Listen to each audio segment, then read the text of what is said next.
Hey there, creative minds! It's me, Makulot or Makulot. Ito na po yung request nyo kung paano gawin yung personalized writing notebooks. Yung template po ng writing notebook is ilalagay ko na lang po sa comment section. Ito na po yung settings ko. Ipiprint po natin siya sa A4 size bond paper, naka-landscape. And yung gamit kong paper is 70 GSM na paper 1 bond paper. You can also use any brand naman. Ilang bond paper po ba ang nagagamit? Sa akin is 20 bond papers, hinahati pa yan, so nagiging 40 sheets na or 40 leaves. Hindi ko pa alam kung hanggang ilang bond papers yung kaya ng staple wires. Basta yung sa akin is 40 leaves lang ako or 20 bond papers. May nag-chat sa akin kung paano ba daw siya i-print back to back. So, pagkalabas ng papel, nakaganyan siya. So, i-flip lang yung papel at ganyan, tapos ibalik. Yung naka-vertically flip lang. Charan! So, ganyan na. Next is sa cover naman po tayo. Ginagawa ko po yung cover or the layout of the cover sa Canva po. So, here's the tip. Sa Canva, nilalagyan ko yan ng letter I sa gitna. Yan. Tapos, gusto ko sa Canva kasi, okay, zoom natin. Gusto ko ito sa Canva kasi meron siyang marker or anong tawag dyan, yung lines na malalaman mo na yung character or ano yung nilagay mo is nasa center na talaga siya. Okay, let's see dito na part. Wait.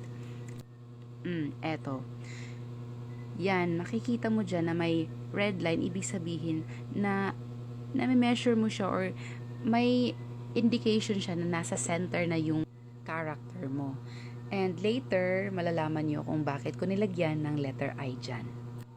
So, next is download na tayo. Dito tayo sa PNG na format. Yung size niya, sinagad ko na para maganda talaga yung quality ng ating image. So, ayan, download the current page. Once downloaded, hindi ko na siya tinatransfer pa sa Microsoft Word. Diretso ko lang ino-open yung image, tapos doon ako nagpiprint. So, eto na yung settings natin for ito yung image. Ang ganda siya. Ganda talaga ng kulay.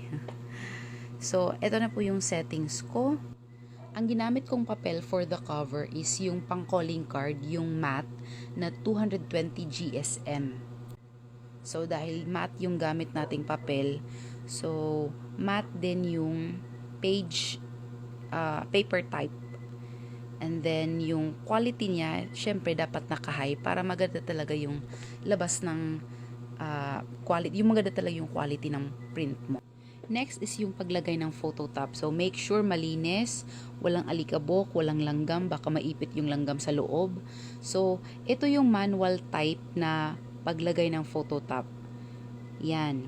So, gumamit na ko ng, pwede na siguro gumamit kayo ng calling card dyan or ID na thick. Naka times 3 yung speed natin dito para di tayo maumay.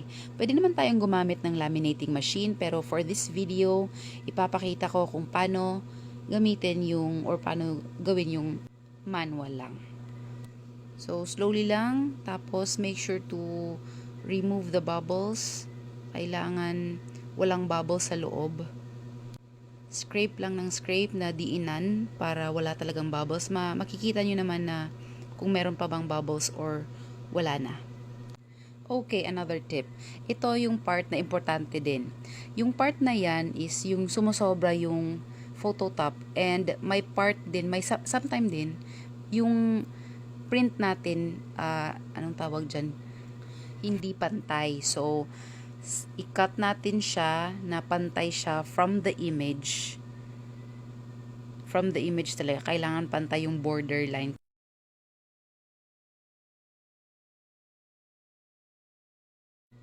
So, ito yung reason bakit kailangan dapat pantay from the image. Kasi, aayusin natin yung paper. Yan. Kung mapapansin nyo, hindi na pantay yung cover from the paper, it's okay lang yan kasi ikakat din natin yan mamaya. May nagtanong kung ano lang stapler yung gamit ko. Eto si Joy Stapler sa malapit na suking tindahan ko lang nabili. Ito yung reason bakit sinabi ko kanina kailangan nating lagyan ng letter I para alam natin kung saan natin ilalagay yung stapler. Para sa walang mga scoreboard, pwede tayong gumamit ng ruler. Yan. Tapos, yung letter I, syempre yung letter I yung gagamitin nating indicator na yung center na score lang natin siya ng ganyan. So, why do we need a score? Para manalo tayo. Charot. Para mamaya hindi na tayo mahirapan mag-fold ng ating cover. So, eto po yung scoreboard natin. Gumagamit ako nito para mas ma-fix ko talaga yung score lines niya at mas madali ko siyang ma-fold. Naglalagay ako ng tatlong scores para kapag nag-fold na tayo is hindi masyadong mag-open yung notebook natin. So, i-staple na natin yung cover to the paper. And it's okay kung hindi pantay kasi nga nag-cut na tayo kanina sa cover. So, eto na. Lagyan na natin siya ng staple. So, andyan, mas madali na tayong makakapag-stapler. Stapler. Yan. So, mali. So, kailangan kong ulitin. So, hindi pala dapat biglain. Dapat slowly lang.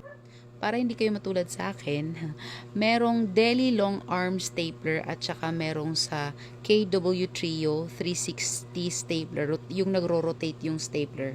Ayun, nagkamali na naman ako, inulit ko na naman. So, here's how I remove it from the mat. Yan, gumagamit ako ng ruler para maiangat ko siya from the mat. So, this time, kailangan natin i-fold yung staple na nakaumbok. Gumamit na ako nitong gunting para i-fold and kailangan nating i-make sure na walang sharp or walang pointed na nakalabas kasi syempre bata yung gagamit nito. Yan. So, i-fold lang natin ng paganyan. So, nakatulong na yung score natin kanina. Yan, para mas madali nating i-fold yung notebook natin. So, here's the exciting part. Malapit na tayong matapos, magka-cut na tayo. Another tip is kailangan talagang pantay yung cover. So, yung paper hindi talaga yung magiging pantay kasi nga nag-fold na tayo. Tapos, ang gagawin na lang natin ngayon is kailangan nating maging pantay yung cover niya.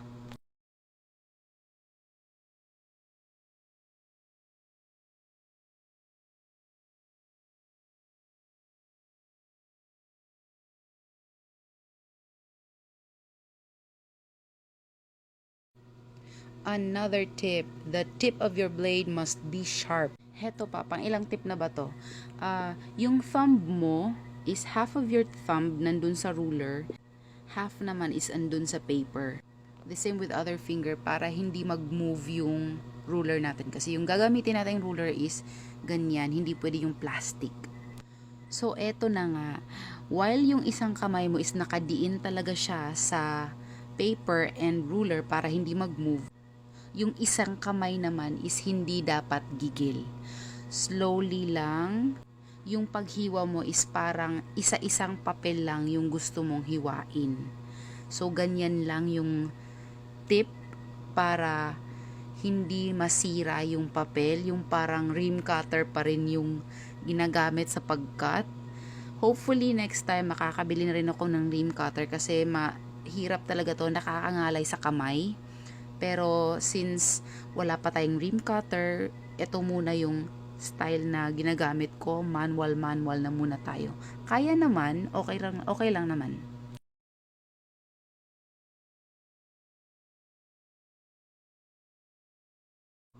Hindi pala naka-record yung pag-cut ng top part, so eto na lang yung bottom part. So make sure lang talaga na magka-cut ka is yung dun sa may part na may fold. Dun ka mag-start sa pag-cut.